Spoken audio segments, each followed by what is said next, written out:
penerapan pasal pembunuhan itu sudah disepakati bersama jaksa penuntut umum dalam gelar ekspos minggu kemarin, nggak tahu harinya apa gitu.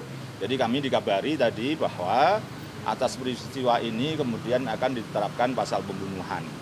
Nah, teknisnya apakah pembunuhan berencana atau pembunuhan biasa itu yang akan dibicarakan lebih lanjut antara penyidik dan penuntut umum. Masih teman-teman, masih sabar menunggu. Ya kita syukur alhamdulillah keadilan bisa lebih ditegakkan gitu. Sebenarnya rasanya agak susah juga kita mengucap syukur alhamdulillah kalau menyangkut korban yang meninggal. Tapi sisi lain syukur alhamdulillah karena keadilan lebih ditegakkan. Kita semua ini tadi ketemu Pak Wadir, Pak Putu Qolis, diterima dengan baik. Namun waktunya memang tidak bisa berlama-lama karena beliau harus mendampingi Pak Kapolda acara di Kementerian Hukum HAM. Gitu. Tapi nggak apa-apa, semua aspirasi sudah nyampe dan dijawab beliau menyampaikan penerapan pasal pembunuhan itu sudah disepakati bersama jaksa penuntut umum dalam gelar ekspos minggu kemarin, nggak tahu harinya apa gitu. Jadi kami dikabari tadi bahwa atas peristiwa ini kemudian akan diterapkan pasal pembunuhan. Nah, teknisnya apakah pembunuhan berencana atau pembunuhan biasa itu yang akan dibicarakan lebih lanjut antara penyidik dan penuntut umum. Jadi ya kabar gembira di atas kabar sungkawa. Tapi sebenarnya harusnya di awal ini ya memang pembunuhan. Jadi atas dukungan teman-teman, minggu kemarin saya datang ke sini juga ketemu penyidik dan memang saya mencoba ketemu penuntut umum begitu dan dukungan teman-teman diberitakan begitu yang mempertanyakan kenapa tidak dikenakan pasal pembunuhan akhirnya menjadikan titik temu pada hari ini saya diberitahu oleh Pak Wadir bahwa sudah disepakati akan diterapkan pasal pembunuhan. Oh belum, ini nanti kan dari jaksa akan dikembalikan lagi kepada penyidik untuk dilengkapi diterapkan pasal pembunuhan. Waktunya masih panjang, ini kan di atas 9 tahun, pasal 29 KUHP itu tahanan itu bisa diperpanjang 2 kali oleh pengadilan. Jadi bisa 4 bulan, 20, 40, 30, 30. Jadi masih cukup waktu untuk melengkapi semua itu. Termasuk kita tadi minta juga untuk hasil autopsi diperdalam untuk tentang kapan kira-kira meninggalnya almarhum.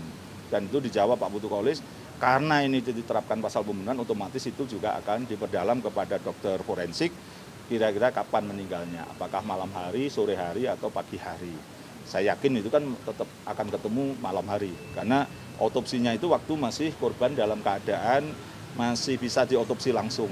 Beda kalau sudah dikubur 40 hari, dibuka lagi, ekshumanis itu kan bisa lebih sulit. Nah, ini mestinya dokter sebenarnya pasti punya perkiraan. Nah, karena pasalnya pembunuhan maka itu termasuk yang akan diperdalam oleh penyidik terhadap dokter forensiknya.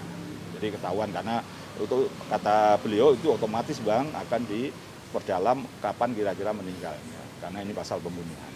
Pasal pembunuhan ini dikenakan ke seluruh tersangka 15 orang ini? Bisa jadi pada posisi begini, pelaku utama turut serta atau yang membantu. Tapi bisa aja yang misalnya hanya mengambil gitu, terus tidak tahu menahu tentang pembunuhan, bisa aja dia menculik aja gitu. Ya bisa aja. Menjadi 9 klaster. Dari tadi 7-nya kalau tidak salah 6 itu, atau 5 gitu, menjadi ini disepakati dengan JPU akan menjadi 9 klaster. Dan saya juga mengusulkan tambahan tadi untuk percobaan pembobolan bank bagi 3 perayu yang bertemu 3 hari sebelum peristiwa penculikan atau pembunuhan itu. Sudah saya sampaikan juga. Yang 3 orang yang merayu tersebut kan tadi awalnya masih saksi. Ya. Bapak sempat mengusulkan untuk Ya, menyampaikan ke beliau. jadi baru nanti akan Iya, akan dibahas lagi oleh tim penyidik begitu yang namanya aspirasi. Karena kita ingin semuanya bertanggung jawab akibat ulah ini gitu. Tidak serta-merta loh saya hanya merayu gagal ya sudah, itu rasanya kok enak sekali gitu. Jadi itu yang kita minta untuk diproses hukum juga gitu. Tapi ya kita lihat kan penyidik kan juga dengan alat bukti, dengan unsur segala macam. Tapi ya kita ingin semua yang terlibat ya kan harus mempertanggungjawabkan secara hukum. Karena memang nyatanya pembobolan bank itu kan ada pasalnya di Undang-Undang Perbankan. Nah percobaan berarti kan hanya dikurangi 1/3. Tidak menghapuskan pidananya, percobaannya gitu.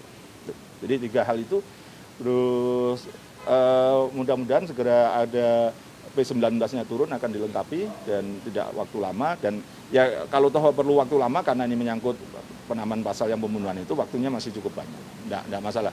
meskipun ya kita segera berharap dibawa ke pengadilan. Ya, cukup tadi itu. Nanti keluarga kamu. Pak Topan ngomong dong. Ya, Pak Topan.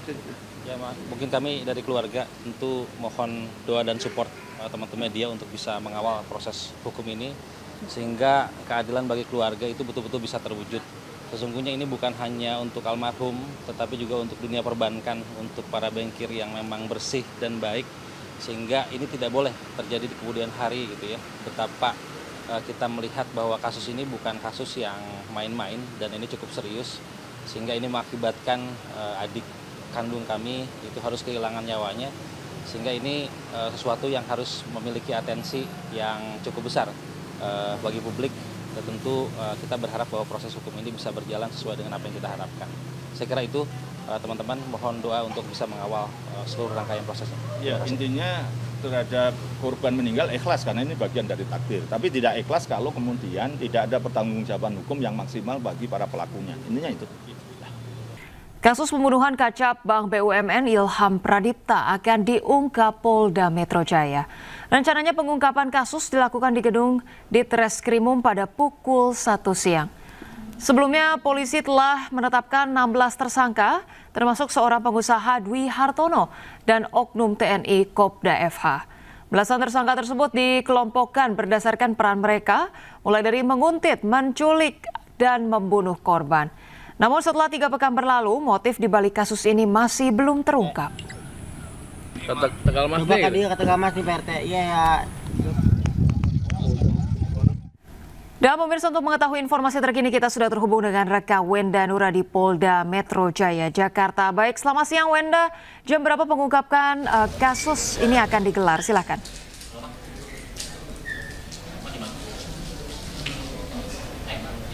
Ya, selamat siang Rosalin dan juga pemirsa. Saat ini saya sedang berada di gedung Direskrimum Polda Metro Jaya, di mana sesaat lagi, kiranya sekitar pukul 13 waktu Indonesia bagian Barat, dari Polda Metro Jaya ini akan menggelar konferensi pers terkait pengungkapan kasus pembunuhan Kepala Cabang BRI Ilham Pradipta yang sempat menggegerkan publik beberapa waktu kebelakang.